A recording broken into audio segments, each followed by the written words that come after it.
don't know if it was just our parents trying to scare us, but they would say, stay out of those woods, it's haunted, and we would hear it from some of the older kids as well. My friend just disappeared for days. No one knew what happened. There was a police investigation and search for my friend.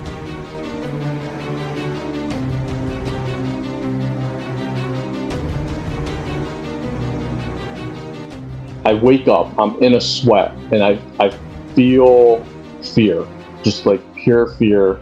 I can't move, like I'm paralyzed. This is the Cryptid Creature Show. I am Brian, and with me as always is my co-host Todd. What's up, buddy? Brian, my friend, how you doing today, man? Great. Awesome. You want to know about today's guest? Yes. Today's guest is Seth. Seth is coming on and talking about, I believe, some strange possible alien abduction things that happened to his friend and possibly him.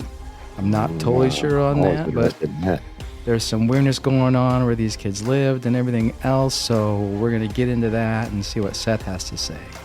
All right. But first, we must do what? Cryptid Trivia.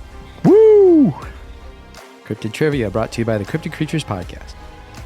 Today's question is, who were the four original horsemen, so to speak, of the Bigfoot researchers' world? The four guys that started the main research out in California after, I believe was it after Patty was seen or before Patty was seen? I can't remember. But there was four. I think it was after, wasn't it? There were four guys that jumped into it, four researchers that jumped into it in hot and heavy and helped explode the Bigfoot phenomenon. Can you name those four people? Now, don't say them if you know them, Brian. We want to save this for the guests, but all right. I'll let you think about it, and I'll give you a chance at the end to name them. Okay. All right. Let's bring Seth on. What do you say? Yeah, let's get him. How you doing, Seth? Pretty good. How are you guys doing? Good. Glad man. to have you. Thank you for having me on. Definitely, man. Thanks for being here with us, talking to Our us pleasure. Yeah. Absolutely. I know we've been conversing a little bit here and there over email, and you had some very interesting things happen to you and maybe a friend of yours. What state did this happen in? So this happened in upstate New York, about 30 minutes outside of the capital, Albany. North or south of Albany? I would say like north. Yeah, definitely north of Albany. Clifton Park. Have you heard of that? Saratoga Springs. Saratoga Springs, I've heard of. Is this still in the Catskill Mountains? Kind of. Okay. Kind of. So what year did this happen? Clifton Park is basically near Saratoga Springs. This happened, I would say, about, let's see, mid 90s, early to mid 90s. I was pretty young at the time. My memory's not all that great anymore. I got COVID like 3 times in a row, and I don't know if you've heard, they talk about the whole brain fog thing, like memory loss. Yeah, that's this guy here. So my dates might be a little bit off. That's but, all right. I got a little of that too, I think, or it's just old age, one of the two. I think I'm just old. Probably both. But. Yeah, it's probably for me too. Well, why don't you start from the beginning and tell us everything that happened and what you guys experienced and everything. Yeah, so this was the first incident that I had that really got me thinking, oh, did I just see a UFO? I mean, I would watch X-Files and was always into those types of shows. And it had to be, I think I was like 8 or 9. And I was outside with a couple friends. I mean, back then we didn't really have, video games weren't really at the forefront. So going outside, hanging out with friends, riding bikes, doing whatever. And that particular night, there was a hill in the housing development that I lived at. And we happened to stop up on this little small hill, and it was just about getting like dark. Like you could still see all the lights and everything, but it was getting dusk there. And I just happened to look up in the sky and I saw an object. It was a pretty good distance away, but saw an object just kind of uh, pass over us, and it didn't look like a plane. Like it didn't look like a commercial airline in any way, shape, or form. It wasn't a helicopter. It was very quiet too, which was very odd because you typically hear animals running around and leaves in the wind. And I was young at the time, so I'm like, oh, kind of cool. I mean, cool, but definitely strange for sure. And that was, I would say, the first time that I was really like, okay, I think there might be, I think this UFO thing is like, it's real. It's not just like in the X Files or anything like that.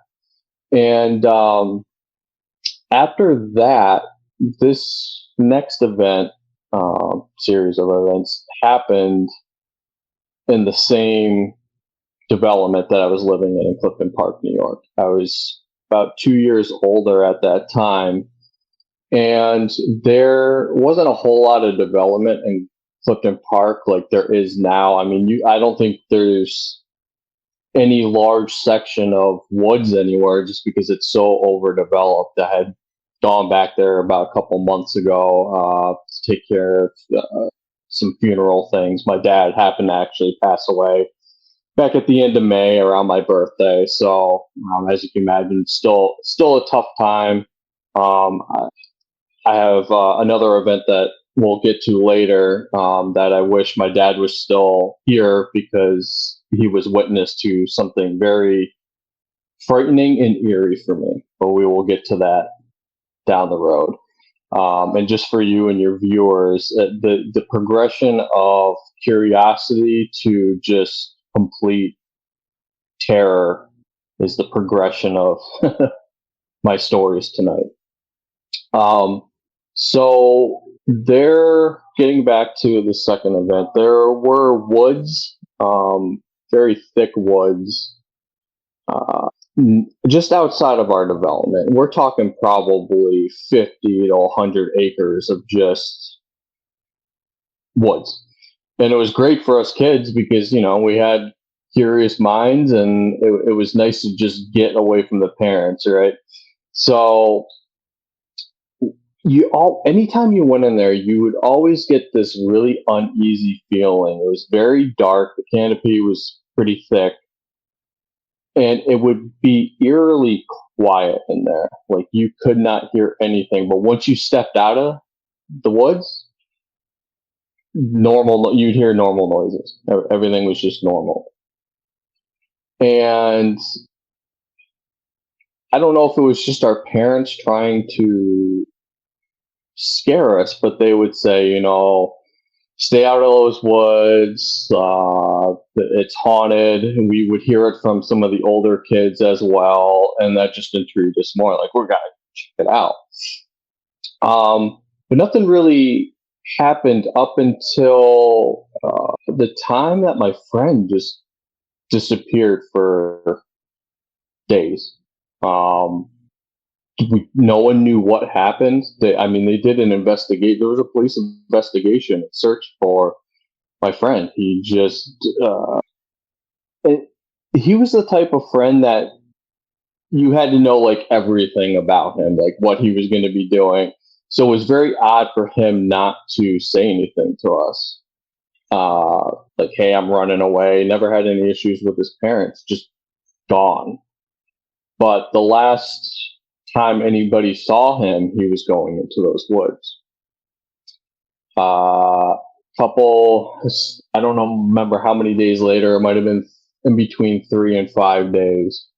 And he just showed back up, but didn't have any recollection or memory of where he had been. He was shocked that he had been gone for that long. He had no memory of what happened to him. The last thing he remembers is going into the woods and then showing back up.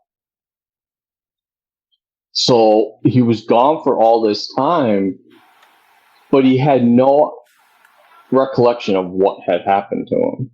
So I thought that was extremely odd. And then it got even stranger because his parents used to be very friendly and open with really the whole neighborhood. And they were very, very hush hush. If we would go over to say, hey, can he come out and play? They were just very like, shut the door. No, family's going through some stuff right now, or we're not feeling well. It was always some strange excuse that was definitely suspect. And I'm still young during this time. So for me to be like, almost like a detective, is definitely a red flag, right? And then some other strange things that happened after he came back is there would be people in suits showing up to the house. You would see them out there. You have your unmarked vehicles. Now, at the time, I didn't think Men in Black. That whole topic and subject never came to my mind, like it does for people now that experience similar things. And I don't know what those meetings were about, but it was. I don't remember how long after that. But the strangest thing was when the family just up and disappeared without any word at all. None of the families knew. None of the adults knew that. It was just like no moving trucks. They were there exactly. They were there one day, and then the next day. Now this happened during like parents working, and then the next day gone and not a trace. No one's heard. I keep in contact with some of these friends and families that were in that same neighborhood and were living there around the time of this timeline. Nothing to this day. So that seems very odd to me. Like that's just not like an everyday occurrence or normal way to move, right? That's what I'm thinking. And that stuck with me. Nowadays, if you go to that development, there's other suburban like developments in that area, so those woods don't even exist. So there's that. Third event. This is where it starts getting really, really intense for me. Where I'm like, wow. These things exist. The Greys exist. There's no doubt about it. Are they from another planet? Are they are they interdimensional beings? I can't answer that. All I can do is tell you what happened to me that night. I don't know for 100% certain that I was abducted. That's what I think. Just listening to other stories on your podcast, reading articles. Looking just at the history of abductions and what people have experienced. And I kind of just put one and one together, and I'm like, yeah, I have a lot of strong supporting evidence in my eyes that I was abducted. So let's get into that story. So this happened, I'm going to say I was like 13, 14 at the time. And still living in the same condominium in that development. And I go to sleep. Everything's normal. I think I was playing Nintendo or something at the time. It was getting late. I was going into the weekend. And I go to sleep. Next thing, I wake up. I'm in a sweat. And I feel fear. Just like pure fear. I can't move, like I'm paralyzed, and I don't know why. Like it was just like I woke up, I didn't walk around and be like, okay, and this was like immediate. And I had this sense that there was something standing in the room, but like in the doorway. I think it was like the doorway or closet. I was still pretty young at the time, and it was dark, but it was somewhere in front of me. And that just, I was completely frozen. I couldn't make out any features, but I knew I was terrified. I really just wanted to throw the sheets over my head and just pray that I was going to be okay.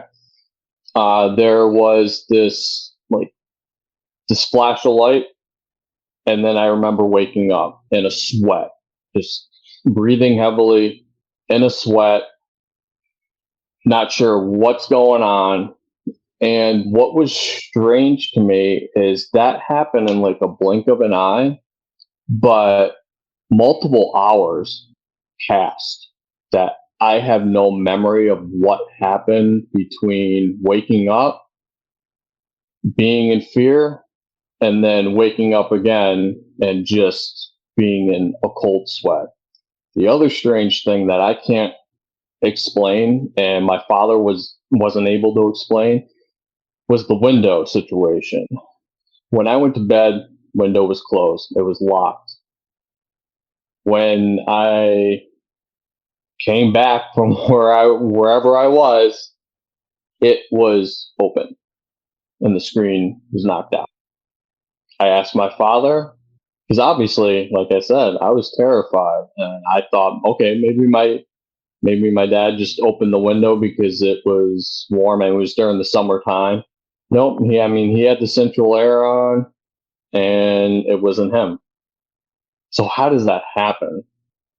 If I didn't open it, my father didn't open it, I had that experience with that presence in the room, the flashlight.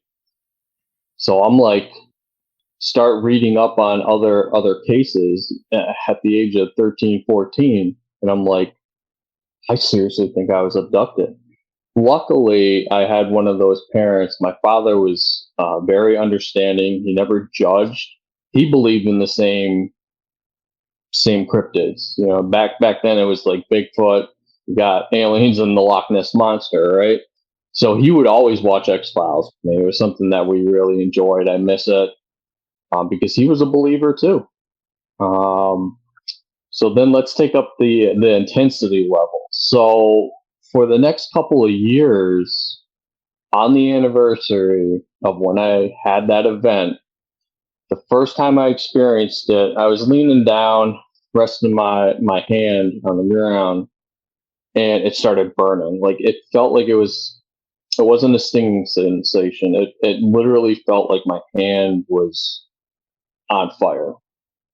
And I lifted my hand up and I'm looking at it, and the color is changing from like a red to a blue, but my hand is still burning this entire time. My dad witnessed it the first time it happened. I was screaming, and he came in. He's like, "What's wrong? What's wrong?" I'm like, "Dad, look." And it's changing red to blue. And I'm starting to get some sort of lettering or icons or some sort of symbol forming on the palm of my hand. It wasn't like our alphabet.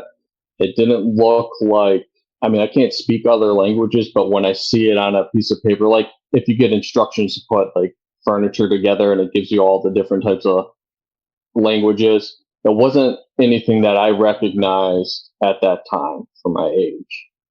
And once I started running my hand under water, everything just dissipated. The pain went away.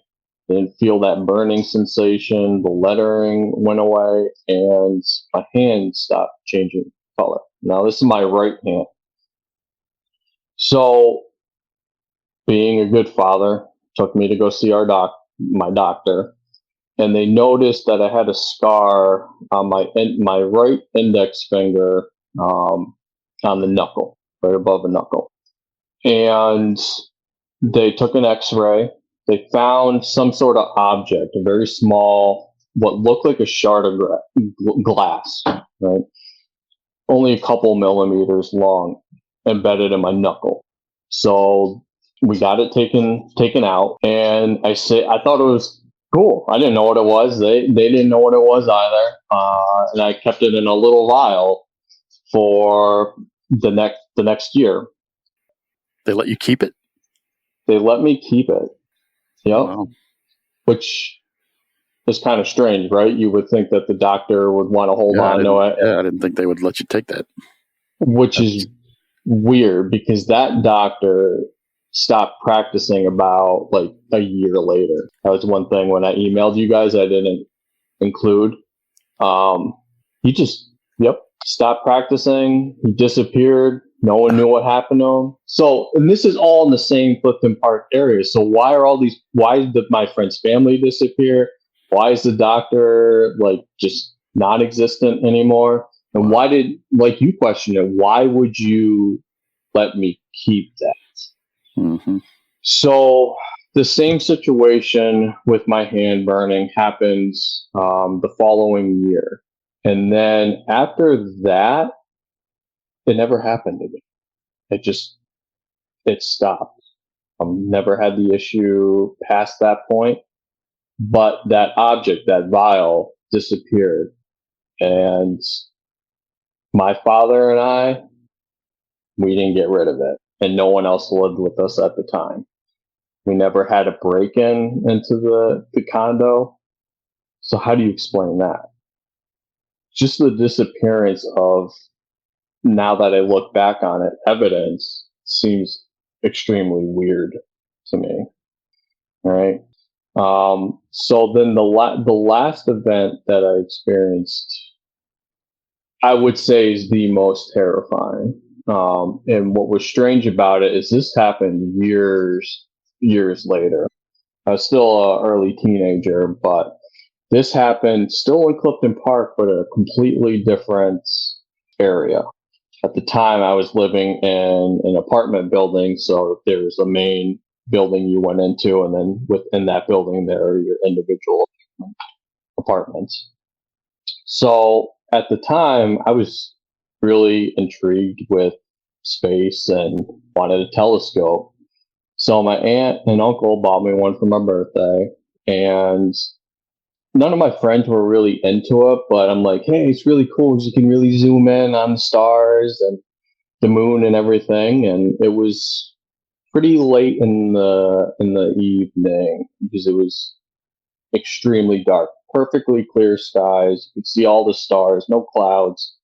And I'm like, hey, you know what? Let's go up to the Wasteland Hill, which is a small hill before what we called this area the wasteland because it was just miles of just sand dunes. I think it was local construction just kind of dumped their topsoil there until more houses and development was getting put in. So we would, ride our bikes out there and make jumps. I mean, it was awesome during the day, not creepy during the day. At night, it's just kind of like, whoa, this is kind of weird. And so we get to the top of that hill. I'm going to say it's maybe 5 feet. It's just a small hill, but it's just, you get the best view of the sky and the wasteland. And I'm looking up in the sky with my friends, and we notice that there's this, it's like a halo light. Like it's a bit, you can see through it, and it's rotating in the sky. It reminds me of the airport radars, the lights that you see that will spin around and you can see it in the sky. Do you know what I'm talking about? So we see it going around, and that's the first thing I'm thinking is, okay, yeah, it's just a nearby airport. But the only airport I knew of was in Albany, and that was about a half an hour away. So I've never seen one of those lights go that far, where I could see it in the sky. And the other thing was that it was coming around in a circle, but with an irregular timing pattern. It wasn't like every 10 seconds. Sometimes it would be 5 seconds. It would be 10. So it was not consistent with what a typical airport tower radar would do. So everyone sees it. There's 5 of us there. Everyone sees it. And then the next thing I see is it circles around, stops midair, and then it looks like a vortex, like a transparent vortex that shoots down into the forest across the way. And we see this flash of light, on the ground. And then it looks like one of those like butane torch flames, and it's changing colors. It's basically colors of the rainbow. And we can't explain it. I mean, we zoom in with the telescope and we're just all taking turns looking at this thing like this is cool. We're freaked out, but we're not like terrified. So as we're looking at it, we notice that there's something walking around out there by this flame. And we're thinking, okay, maybe it's a person having a bonfire, but I've never seen a bonfire. What was up with the thing in the sky? So we zoom in with the telescope so we can try to make out some sort of features. And I get goosebumps because what I'm seeing and what everyone else is seeing is a figure that's about 3 to 4 feet tall. It's not wearing any clothing. It's kind of like a whitish gray, a little bit closer to the like a light gray color. And it's walking around and it's bending down on the ground, like kind of just overlooking the flame. And at this time, we're starting to get freaked out. I take one last glance through the telescope and I whisper, like no one else could hear me, and it was, we need to get out of here.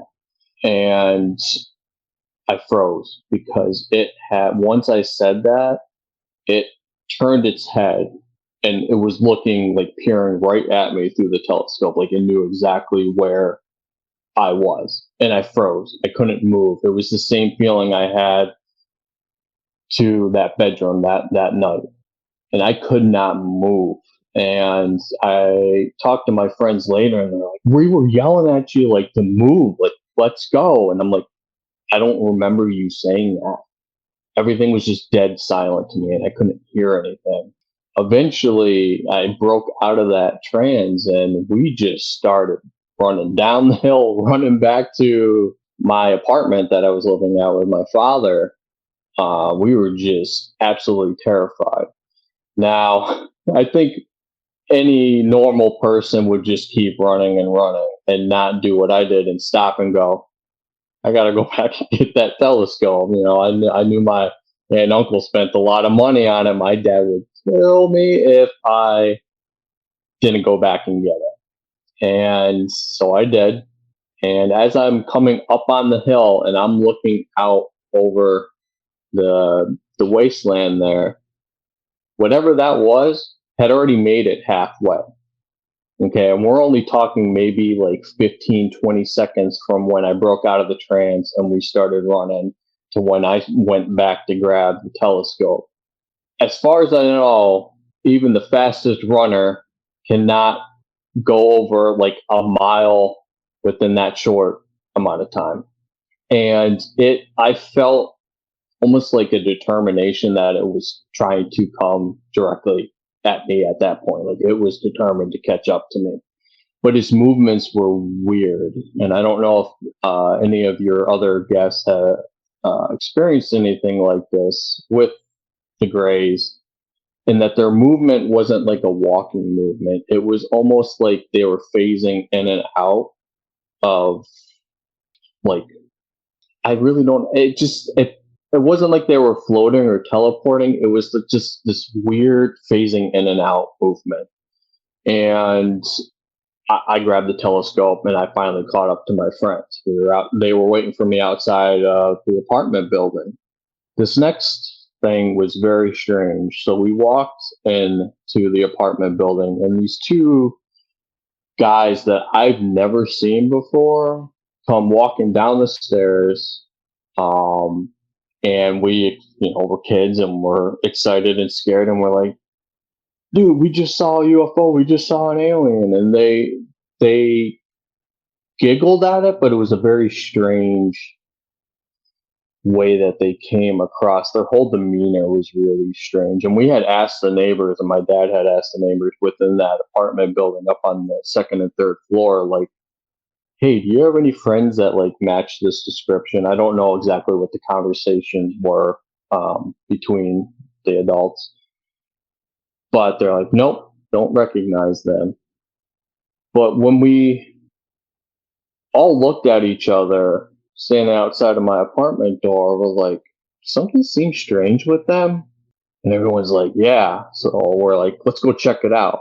So we're talking probably 15, 20 seconds, and we run out the main apartment building door, and it's quiet, and they're not around at all. We never heard a car start and drive off. I mean, we're talking like it's midnight at this point. And we're freaked out. We lock the doors and we start pulling out all the forks and knives out of my dad's drawer, like just for protection, right? We don't know. Yeah, we definitely felt threatened. And to this day, we don't know what it is. I still keep in contact with some of them, and no one believed us. My father believed because of other things that I experienced prior to that. But kids at school would make fun of us. They'd be like, "Oh, space boy," and we definitely got help for sure. So there's only a few people within my family and some close friends that know the history and all the events that I went through. But this most recent event, the last one, I think my wife knows and a couple friends, and that's it, because I've been ridiculed. People think I'm crazy, and they're like, "Oh, you're saying that aliens exist and UFOs are real," and I'm like, I don't know what they are, but I experienced something that I can't explain. Was it extraterrestrial related? I don't have proof. I just know what I experienced, and what I experienced was real and progressively got more terrifying. Wow. Yeah. I'm going to say that last one, I think you witnessed, I guess the scientific name is the Einstein-Rosen bridge, or a wormhole. Yeah. That's what it sounds like to me. Yeah. Like just the phasing in and out. I have never seen anything like that prior to that. Never saw it in movies. It was very surreal. And I don't know of anything on this planet that can move like that. I know I've used to watch Monster Quest all the time, and one of my favorite episodes was with the rods. And one of the theories from one of the researchers was that they're phasing in and out like different dimensions, like a fourth dimension, and that's what it reminds me of. Like I that's the best way I can describe it. It's just this phasing in and out. Because I always thought, I mean, they got two legs. I always thought they walked, right? I mean, you would see it in X-Files too, but that's not what this movement was like. Can I say that all of them have that movement? No, I'm sure people experienced other things of like, that close encounter for sure. I just can't explain it, but I was definitely terrified. And to this day, my theory, and I'm sticking to it, is that it was some sort of rescue mission or pickup of hybrids, of a human alien hybrid, and we interfered. That's what we all kind of concluded on our own, and then when we kind of reconvened and regrouped, we all had that same theory without even talking to each other. We each had to kind of decipher what we experienced on our own, and then we came back and we talked about it, and we all came to that conclusion, which is very odd too. I've got so many questions, I don't know where to start. Back to the possible abduction. Yes. You said there was a time difference. Do you remember what time or how much time span there was from the time that in between that you said you woke up sweating and then you... Yeah, so I had to look at the clock that was next to me, because otherwise I would have been like, yeah, it was 2 seconds, because that's what it felt like. obviously it was longer than that, but we're talking a time difference of 4 to 5 hours that I could not account for, because it was like, I remember feeling the fear of that presence. It was, let's say, maybe 10 o'clock. And then when I came back, it was 3, 4 o'clock in the morning. But I can't remember what happened in between that time, because what it seemed like is there was a flash and then I was back. So we're talking 5, 10 seconds of just that to, well, what happened to the 4 or 5 hours? I don't recall, and nothing has come back to me over the years. And I'm 39 now. Have you ever thought about getting hypnotized, trying to the regression thing? I thought about it, and it's been suggested to me to do that, but I don't know if I want to know what happened during that time period. That's what scares me the most. Honestly, I haven't thought about it until you asked it, but I'm terrified to know what happened. Curiosity would get the better of me at some point. Yeah, for sure. And just it's very touchy for me, because obviously something happened where something was put in my knuckle. And right. Do I really want to know how it got inserted into my knuckle? Yeah. Probably not. But and then just with the vial disappearing, I just don't know where it went. Like, did the Men in Black come and get it? Well, maybe somebody wanted it back and they came and got it.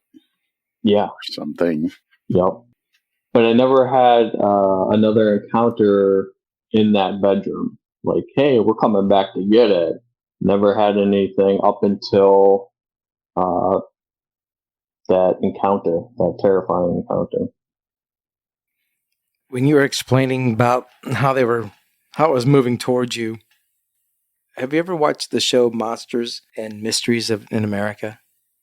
Or Mysteries and Monsters in America? I love that show. I watch all those cryptid shows. I listen to a bunch of different cryptid podcasts. I listen to yours the most because you guys have, I feel like, the most authentic guests and what they've experienced. And they're just everyday people. I mean, they're not hyping anything up. They're retelling their stories from what memory of the events that transpired. So to me, it seems real. They experienced something. They can't 100% explain it, but I have to believe that something happened that is paranormal and outside of the scientific explanations, for sure. Yeah, I agree with you. You had made a comment too about how they were moving. There is an episode, I believe, on that show, that Monsters of Mysteries in America, that talks about how back in the early 50s or 60s, maybe, some cabin in Kentucky, maybe it was surrounded by some aliens. And these guys, there was a bunch of family hanging out, and the guys all grabbed the shotguns and went outside because they'd seen the lights and they saw. Do you remember this, Brian? You've seen this? Yes, I remember that episode. And yes, I do. One, yeah. And it kind of showed how they would like flash and be there and then be gone and then be closer and then be there, And so I'm wondering was that kind of like what you saw? Yeah. Now that you mentioned kind of the flash in and flash out, it wasn't anything that was like a bright like flashlight flashing on and off. But you had those like blips of flashes. Blip. That's more of a better word to explain it. Yeah. But a flash too, just not like a bright, okay, I'm turning on a light. But that's how it was moving. It wasn't a floating. It was just this phasing and blips in and out that I don't know anything on this planet that can do that. Right. I mean, if you guys do this, hey, that's your $1 million fine. Nothing on this planet. So... I can't explain it. It was definitely terrifying, for sure. I felt threatened. I felt like, not that I was going to die, but I was going to get hurt in some way by whatever this thing was. And it crossed over 2 miles within a minute. I sure can't run that fast, and I don't know any Olympic runner that can. So just a lot of things that I could not explain. Yeah, well, I will say that something happened to you. And the fact that they found that strange thing in your knuckle, it's too bad you still don't have that. But Yeah, I'm going to say that was not a piece of glass. no, I mean, you said your window My was dad open. locked it in a safe. My dad locked that vial in a safe. Safe didn't disappear. Nothing else disappeared. How does that one item disappear?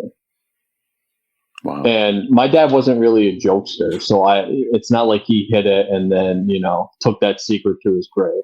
I know he did not have anything to do with that disappearance.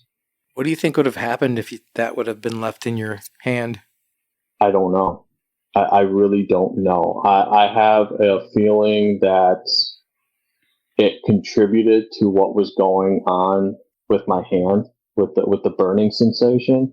I don't know if that was like a tracking device of some sort. Like, hey, we got a new human specimen, and we're gonna track them, because once it was removed, that event only happened one more time, and then the vial disappeared. And I didn't experience anything with my hand after that. I mean, my hand's perfectly normal now. I wish I had a better camera, because I would hold my index finger up and show you where that scar is. And that scar was not there beforehand. Like I said, I wish my father was still alive. I'd bring him on for like a couple minutes for you to hear the story from him. And I'm wondering too, like with my friend's family disappearing and the doctor, did somebody, was it the government that made these people disappear, right? And to just pick up a family to pick up their bags and go. I mean, he had a brother and a sister, mom and dad. I mean, I don't think I could like pack up my bedroom within that short amount of time. Yeah, so I was just going to say, did they take everything? Was the house cleaned out? It was cleaned out. I mean, I'm not going to lie. I mean, that the rest of us, we snuck in there. We essentially broke in because we're like, what's going on? And I'm telling you, it was completely empty, spick and span, like no one had ever lived there. And I don't know what happened to them. There's only one group of people that could make something like that happen. Yeah. That fast. Right? That's what I'm thinking. I don't know. I can't explain.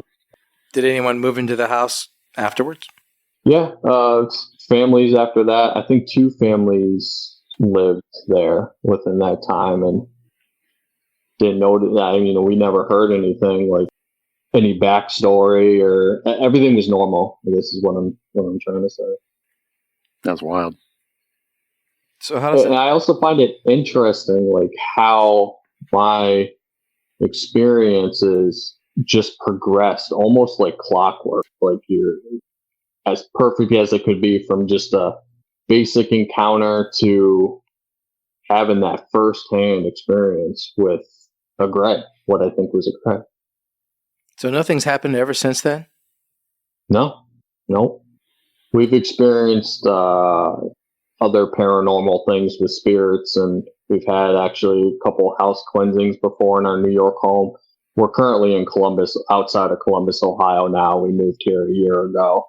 But ever since my wife and I have been together close to 19 years, we have experienced our fair share of nice spirits and angry, evil spirits. And actually, we are currently experiencing some pretty heightened activity here in our Ohio.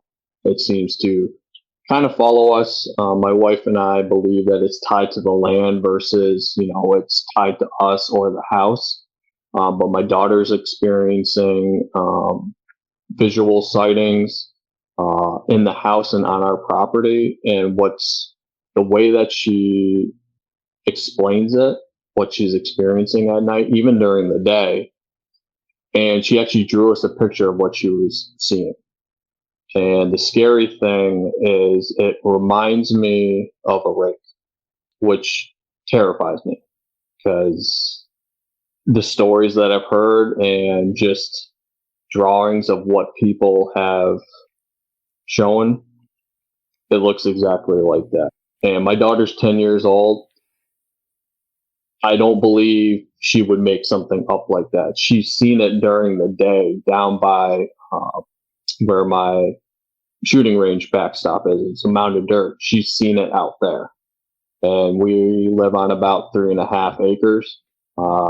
It's not very wooded. It's a lot of cornfields here in Ohio. So I don't know what it is. My wife is also seeing shadow people in our house. In our New York home, we experienced definitely poltergeist activity. I mean, you're talking about bikes in one corner of our basement moved to the opposite side. So we definitely are not new to the cryptid and paranormal world. That's for sure. Well, it's definitely you. I'm like a magnet for it, I guess. Yeah. That's once you saw the aliens and everything started happening, it opened you up somehow, and you're a magnet for everything now. So yeah, apparently. Good luck. So yeah, we're hoping to our current escapade now. We're hoping to get another house cleansing done. We're hoping to get actually. Do you do one on the property? Have you done that yet? Not yet, but I think that's what we're going to be doing next, because we've done kind of our own home remedies here with lighting sage, and my wife's been pretty good at that. But things find their way back in. Things will calm down for a little bit, and then it's like it's pissed off, and it comes full force. Yeah, you need some heavier hitters in there to do their thing. So I would definitely do that. I would definitely have the property done for sure. Yeah. Have you checked the history of your property? Is there anything? No, but now that you mentioned that, I think I'm going to try to do some research into it. I would. Within the past 10, 15 years, I know it was just used as for getting hay bales. I mean, it was just a hay field, but that's like current history, right? That's a current. Right. But going back hundreds of years, I don't know. Yeah, I would. Where do you think I could find that type of information from? Probably, I would check the library for sure. I would check the assessor's office. They probably have history of that land. Okay, cool. Yeah, we know there's a lot of weird stuff that goes on in Ohio too. It's strange that you moved there from one spot to another. Mm-hmm. Why do you think? Why do you think the aliens chose you to abduct and put a tracking device in? Seth, what do you think it was you? I'm just an average person. I was an average kid. There was nothing special about me. I wasn't the most popular kid. I wasn't skilled in any particular type of sport. I was no prodigy, right? I'm not trying to speak bad about myself, but that's just, that's the truth. Honestly, I think it was because I was getting too curious. I saw the first UFO go by, and it's like, oh, this person spotted me. Was it the same group or family of Greys? Probably not. Who knows? That's irrelevant to me. But then with my friend disappearing and how curious I got with that, almost spying on all the events that transpired after that up until the point that they disappeared. I think that's what it was. I don't know if I was getting too close to the truth. I don't know. And could that last event with the Gray be related to that? Was it actually a rescue attempt, or was it a let's take Seth out once and for all so he can't spread the truth? I don't know. I mean, I know that sounds silly, but I never really thought about that possibility. Yeah. Well, the problem is nobody knows why they do what they're doing, and we may never know, or we may know shortly. Who knows? It's kind of scary, but it's kind of exciting at the same time, Yeah. Kind of where I'm at with it. But like I said, I haven't spoken on this in probably 10 years. I mean, you guys are the first ones that I really opened up outside of like my close family and friends. Well, we appreciate it. Thank you. You guys are total strangers, and I don't mean that in any disrespect, No, it's but fine, man. No, yeah, I'm glad that there's people like you running these podcasts. There's no judgment. I don't feel any pressure, and you listen. You listened most of the time through this session. I really appreciate that, because sometimes I've explained it to strangers before, the few times I have, and it's like they're interjecting and trying to say, "Oh, well, this is what I want." You just felt like I didn't have their attention, so I really appreciate that. I was a little bit nervous coming on and talking about these things, but you guys made it very easy. I appreciate that. Awesome, Especially man. this tough time I'm still dealing with. That's why we started this show. For exactly why we started this show, for people like you. Yep. I'm hoping you feel better about it. I did have another question. Yeah, sure. Do you think it's possible that maybe your daughter saw the same thing that you did? Because wouldn't you say that a gray and a rake are kind of similar? Or do you think it truly was I never thought about that. You bring up a really good point. They are very similar. So, now that I think about it, is that what people are seeing? Are rakes actually abducting people? It's. I've also seen, and you can look this up, there's different types of gray aliens. There are taller ones. There are the shorter ones. So look up a Dover demon sometime. That looks maybe, like a little alien. Maybe they're on some there, Todd. Yeah, I don't know. Just a thought. I mean, there's some more research for you to do.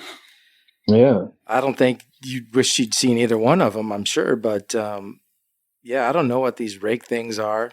I kind of wonder if they're not alien too, the way they look. And nothing. It'd be hard for something like that to survive in the wilderness. That's got to be a interdimensional thing, regardless of whatever it is. So I'm just like on a more heightened alert now, because I feel like my daughter's getting threatened. And after having this conversation with you, I'm wondering, okay, is that what I saw? Is that what I experienced? Is she experiencing the same thing? And terrified me then. It still terrifies me. And now that it's possibly happening to my daughter, it gets under my skin. I'm fearful. Yeah, I didn't mean to make a point of that to scare you any further. You're good. But you got to look at the options. It would make sense, I guess, in a way. But I tend to wonder if you're kind of marked by aliens, if you're not marked your whole life, if they don't. I mean, I don't know. I think people that have been abducted have been. I think they are. I think they come back. So, what if you would have never found that? What if the doctors would have never found that chip? What if it was still in you? You wouldn't think they wouldn't still be tracking you? Absolutely. And honestly, what I'm thinking. Right yeah, and the other thing, Todd, what I'm thinking. I'm sorry, the background. So you're good. It's dark. I hate light. I don't know. Maybe I should be a vampire. But now that I think about it, I'm wondering if I have other fragments somewhere in my body that just weren't discovered. I mean, I haven't noticed anything, but who knows? That could be. Maybe something more deep tissue that I don't know. There could be. I mean, there's spots on your body you can't see on a daily basis. So exactly. Never know. If you have your wife, check your back. Yeah. But I haven't experienced anything UFO related since then. So it's kind of the end of my story. Compared to, say, like a grain of rice, well, it's probably a lot smaller than that. How big was this little piece of glass-looking thing that they took out? Do you remember? I would say half the size of a grain of white rice, uncooked. Wow. Uncooked, yeah. Was it the shape of a grain of rice, or was it round, or just? Do you remember? It looked like if you get a splinter. A wood splinter, almost like triangular shape, but longer rather than wide. That's what it looked like. What was interesting about it is it looked crystal clear, like a shard of glass, but it was flexible like silicone. Oh, really? You should have. I mean, I know that's the last thing you're probably thinking, especially back then. But man, I would have taken that to somebody with a microscope to do further testing. and looked at that thing. Yeah, I wish I did, but it just was like I wasn't even like thinking I said, about it's it. not something you're not thinking of at the time. But man, if you would have, I want to know where it went. It just disappeared. How does it disappear out of the safe? I just don't get it. They probably came and got it. They realized it wasn't in you anymore, so they're like, "Well, it's that." But it had to have some sort of purpose to it, significance to it, for them, in my eyes, to waste their time. Hey, let's go pick this up. Well, it was probably, if it was an alien type of thing, it was probably registering everything you're doing, monitoring you. Yeah. Mm-hmm. I mean, if you think about it, they pretty much announced that UFOs and aliens are real, right? The government's come out and not denied it, whatever they do. Yep. And if these things are flying around in these kind of aircraft and or spacecraft and have this kind of technology, if you don't think they're not zooming up a cow or a human or whatever, a Bigfoot now and then, and tracking them things, you're crazy, because we do the same damn thing if we were had that capability. Exactly. Yep. Oh, yeah. So absolutely, I think you were probably taken and probed and prodded and had a tracking device put in you. I don't know if they took you in and out the window or how they did it, but I mean, departments of environmental conservation, they tag and track animals all the time. Oh, yeah. So, and I'm sure that's what whether these creatures are from another planet or another dimension or whatever, hybrids are already here. They're going to study us like we study other animals. I mean, it's very naive of us to think that we're the only intelligent beings in the universe or in another dimension. There's a lot even on this planet. Exactly. There's a lot that science can't explain. And I think, our community is fairly small in the grand scheme of things because people are afraid of the unknown. There's unknown things that I'm afraid of. And I think accepting the fact that cryptids do exist, that ghosts exist, aliens exist, and so forth, I think you're going to have more people open up about their experiences, whether they're current or in the past, because our community is growing. Oh, yeah. But the unknown scares people. It does. They don't want to accept the fact that these things do exist. Well, hopefully, once we get your story out there and people hear it, they'll start coming forward again since they've, heard what you went through. Mm-hmm. Maybe we'll get some calls for that. Yeah, that'd be awesome. Great. It was awesome having you on tonight too, man. Yeah, it was a pleasure hearing your encounters and your stories, and those are amazing. Yep. That was awesome. Yeah. I really appreciate you inviting me. I honestly didn't even think, my goal wasn't necessarily to come onto the show, but share my story and not feel judged, after all these years explaining it to total strangers. Yeah. But I enjoy your podcast, and thank you again. Thank you for trusting us enough to do it. Yes, Seth. Absolutely, man. All right, brother. Well, you have a good one, and all right. We'll take care of yourself. Take care of your family. Thank you. Let us know if anything else happens. Yeah. Okay. Stay safe. Great. Brother. Thanks, Brian. Right. Yep. Have a good one. Bye. It makes you wonder what's going on. I'm telling you, there's something's coming. Not going to be too much longer. There's some weird stuff going on. I wonder if you could be abducted and never even know it. I mean, we could all be walking around with absolutely kid tracking devices in us. He talked about that thing they took out of his knuckle. You remember that little white piece of rice looking thing that? Yeah. What the heck is that, dude? What is that? Oh, I'm telling you. The government's not out there stealing children and implanting things in them. That's not the government doing. Why would they do that? No. I mean, something is going on here. Yeah, you're right. 100%. Yep. Let's get to our trivia question. We're getting there. Oh, the trivia question. Let's do it. The question was, who were the original 4 horsemen of the Bigfoot research world that helped start the phenomena of Bigfoot out in California? Do you know, Brian? Can you name them? No. Can you name one of them? Yeah, but I can't remember his name right now. It's no, Okay, I'll tell you. drawing a blank. Peter Byrne. Peter Byrne, that's the one. I think he just recently passed away. He did, yep.